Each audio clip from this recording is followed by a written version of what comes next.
High সবাইকে, আমি dietician Bratati কর্মকার।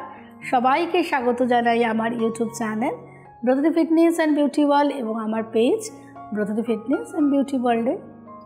তোমরা জানো আমার কলকাতাতে 6টা ক্লিনিক আছে, রাজারহাট ওয়েবসাইট, কেষ্টপুর, হাওড়া শালকিয়া, বারুইপুর অ্যাপোলো, মধ্যমগ্রাম এবং যাদবপুরে। এবং আজকে কিন্তু ভিডিওটা করা হচ্ছে রাজারহাট ওয়েবসাইট থেকে। তোমরা অনেক ভিডিও আমার দেখো আমার ইউটিউব চ্যানেল এবং আমার পেজে, সেখানে দেখবে আমি অনেক ভিডিও আপলোড করি। অনেক মানুষ আমার কাছে এসে যারা উপকৃত হয়েছে তারাও কিন্তু অনেক সুন্দর তাদের এক্সপিরিয়েন্সটা শেয়ার করে, তাদের রিভিউ শেয়ার করে। তো আজকে সেরকম আমার প্রিয় খুব কাছের মানুষ স্নেহা তার ব্যস্ততম জীবন, যথেষ্ট বিজি একটা বিজনেস হোল্ডার, এবং সেখানে দাঁড়িয়েও আজকে চলে এসছে তোমাদের সাথে 12 কেজি ওয়েট লসের জার্নি শেয়ার করতে। আশা করি তোমাদের খুব ভালো লাগবে। হ্যাঁ, অবশ্যই কিন্তু এরকম আরও অনেক ভিডিও পেতে আমার চ্যানেলটাকে এবং আমার পেজটাকে লাইক, সাবস্ক্রাইব এবং প্রচুর শেয়ার করে দাও। চলো স্নেহার কাছ থেকে শুনে নাও তার এক্সপিরিয়েন্সটা, তার কেমন লাগছে।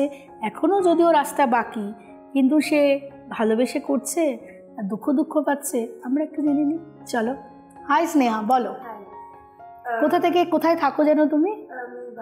আসলে আমরা তো অনেক জায়গায় মিট করি, সেই জন্য। সো আমি বারাসাতে থাকি। আমি বাই বর্ন ভীষণ হেলদি ছিলাম, অফকোর্স এখন আমি হেলদি, বাট আমি অনেক বেশি হেভি ছিলাম। আর এই ব্যাপারটা আমি কোনোভাবে কন্ট্রোলে আনতে পারতাম না, বিকজ এটা একটা বলতে পারো একটা gene factor, because my dad is healthy, my mom is not that healthy, but still মানে আমার বাবার দিককার ফ্যামিলিতে একটা হেরিডিটি ব্যাপার আছে। সো বরাবরই একটা ওয়েটের, কিন্তু আমি না কোনোদিনও জিনিসটাকে অতটা সিরিয়াসলি নিতাম না, মানে কনসেন্ট্রেট করতাম না ওই ব্যাপারটাতে। আমি ওই ওয়েট নিয়েই I never had any issue. তো ওটা নিয়ে আমি স্কুল, কলেজ, ইউনিভার্সিটি এভরিথিং আমি ওই ওয়েটেই করেছি কোনোদিন। বাট আফটার ম্যারেজ ওই ওয়েটটা ম্যাক্সিমাম গেইন হয়, মানে আমি 81 অবধি আমি থাকতাম, কোনোদিনও সেটার উপরে আমি যেতাম না। বাট আফটার ম্যারেজ আমি 90-তে চলে গেছি। তখনই কল ব্রতদিদি। হ্যাঁ, এক্স্যাক্টলি। তখনই after way too much of research I finally found you. তো আসতে তো হতোই ডেফিনেটলি। আর বাস তোমার সাথেই শুরু সব কিছু। দেন আমি by the way I would like to mention, আমি এর আগে মানে আমার বিয়ের আগে আমি জিমও জয়েন করেছিলাম to lose weight. So weight যে লুজ করেন তা না হয়েছিল, বাট জিমের একটা ব্যাপার কি হয়, the moment you stop you gain increasing, রিগেনের চান্সটা বড্ড বেশি। এক্স্যাক্টলি, ব্যাক টু স্কোয়ার ওয়ানে চলে যাও, যেটা আমার ক্ষেত্রে হয়েছে খুব রকম ভাবে। দেন তো obviously after marriage you came as an angel. তারপরে তো তোমার সাথে আমার জার্নি শুরু, এখনো অবধি ভীষণ ফ্রুটফুল একটা জার্নি আমার। এবং এটা এই দর্শকদের এটা বলো, তুমি ঘুরতে যাও প্রচুর। এক্স্যাক্টলি, ইয়েস, এটা ভীষণ ইম্পর্টেন্ট পয়েন্ট। ট্রাভেল আ লট, মানে আমি ভীষণ ট্রাভেল করি। আমার হাজবেন্ড আর আমি দুজনেই আমার ঘুরতে ভীষণ পছন্দ করি। সো আমরা মানে within few months we just go. তো এবার কি হয়, যখন বাইরে যাচ্ছি তখন তো এক্স্যাক্টলি অতটা মেনটেন করা পসিবল হয় না, বাট খাবারের যেরকম কোয়ান্টিটিটাকে মেনটেন করি, আদার দেন দ্যাট সেরকমভাবে। কিন্তু যখনই বাইরে গিয়েছি একটু নিয়ম ভেঙেছে, তারপরেও আমার কোনোদিনও ওয়েট গেইন হয়নি, which is a very very positive thing I felt. মানে কোনোদিনও আমার ওয়েট গেইন হয়নি। I think this is called detox magic. I think so, yes, because not only travelling, আমি আমার ব্যাক টু ব্যাক বিয়ে ছিল এই ওয়েডিং সিজনে, আমার ফ্রেন্ডের, আমার বোনের, আমার মানে ওইরকম ব্যাক টু ব্যাক অনেক প্রোগ্রামস ছিল। এবার বিয়ে বাড়িতে তো পসিবলই না মেনটেন করা, তো সেখানেও শুধু কোয়ান্টিটিটা মেনটেন করতাম। ধরো একটু রাইস খেতে হলো, তো রাইসের কোয়ান্টিটিটা একদম অল্প নিলাম। বা সকালে যদি দেখছি এবার নেমন্তন্ন বাড়ি মানে luchi is a very common thing, তো লুচিটাকে অ্যাভয়েড করে দিলাম, ধরো জাস্ট একটু সবজি খেলাম, এরকমভাবে করার চেষ্টা করেছি।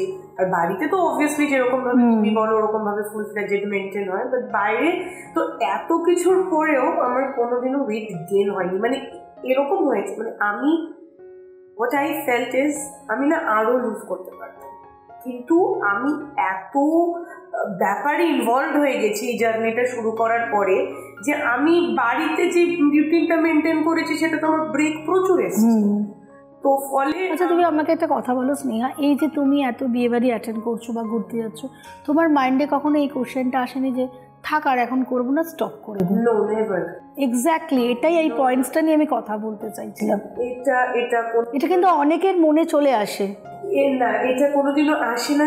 তার কারণ হচ্ছে when you start feeling healthy from inside, exactly, তখন তোমার মানে শুধু আউটার হেলদি না, ইনার হেলদি। এক্স্যাক্টলি, তখন তোমার মনে হয় কি you will be maintaining that. সব থেকে মেইন ব্যাপার, প্রচন্ড হাঁটতে পারি। এবার ওয়েট বেশি থাকলে না হাঁটতে অনেকটা কষ্ট হয়। এবার যখন আমরা বাইরে যাই তখন কিছু কিছু জায়গায়, এবার বাইরের কান্ট্রিজে তুমি সবসময় ট্যাক্সি তো হয় না, তোমাকে ব্যাপারটা একটু হেঁটে এক্সপ্লোর করতে তো প্রচুর হাঁটা হয়। আর এই হাঁটাটারই এনার্জিটা পায় because I have lost weight. Definitely. তো যার জন্য এই হাঁটতে কোনো কষ্ট হয় না, কোনো কাজে কোনো কষ্ট হয় না। অ্যাকচুয়ালি কোনোদিনও তো ভীষণ রোগা ছিলাম না, বরাবরই হেলদি ছিলাম, কিন্তু এই যে ওয়েট লসটা হয়েছে এটা না আমাকে ভীষণ ফিট করেছে। তুমি আমার ইউটিউব যে ফলোয়ার্স বা যারা পেজ ফলোয়ার্স তাদের জন্য কি বলতে চাও? I would like to say everybody কি ব্রতদিদি খুব রাগী মানুষ। মানে she is a very sweet person, very sweet person. মানে আমি ভীষণভাবে হ্যাপি যে আমি এনার সাথে আমার পরিচয় হয়েছে, এনার সাথে আমার জার্নি শুরু হয়েছে। I am still in my journey, আমার এখনো কমপ্লিট হয়নি, I have a long way to go. তোমাদেরকে এটাই বলবো, যারা তুমি ম্যামের আন্ডারে আছো, অবভিয়াসলি তোমরা জানো তোমরা কতটা হেলদি আছো। যারা ভাবছো যে ম্যামের সাথে কন্ট্যাক্ট করে নিজেদের লাইফটাকে হেলদি করবে, without any doubt please do contact her. She is an amazing person, she is a magician, I must say. তোমাকে এভরিথিং ইউ ঠিক করে দেবে, so just without any doubt contact করতে পারবে। থ্যাঙ্কস এ লট তোমাকে, খুব ভালো থেকো, সুস্থ থেকো। এবং আমার যারা দর্শক বন্ধু তাদেরও বললাম, শুনে নিলে কি সুন্দর একটা এক্সপিরিয়েন্স তোমাদের সাথে শেয়ার করলো। সবাই খুব ভালো থাকো, সুস্থ থাকো। এরকম আরও এক্সপিরিয়েন্স, আরও জার্নি, এরকম ক্লায়েন্টসের রিভিউ নিয়ে আমি আবার চলে আসবো, টিপস শেয়ার করব। তোমরা কিন্তু অবশ্যই আমার পেজ, আমার প্রোফাইলটা, ইউটিউব চ্যানেলটাকে লাইক, সাবস্ক্রাইব এবং অবশ্যই প্রচুর শেয়ার করে দিও। সবাইকে থ্যাংক ইউ, খুব ভালো থাকো।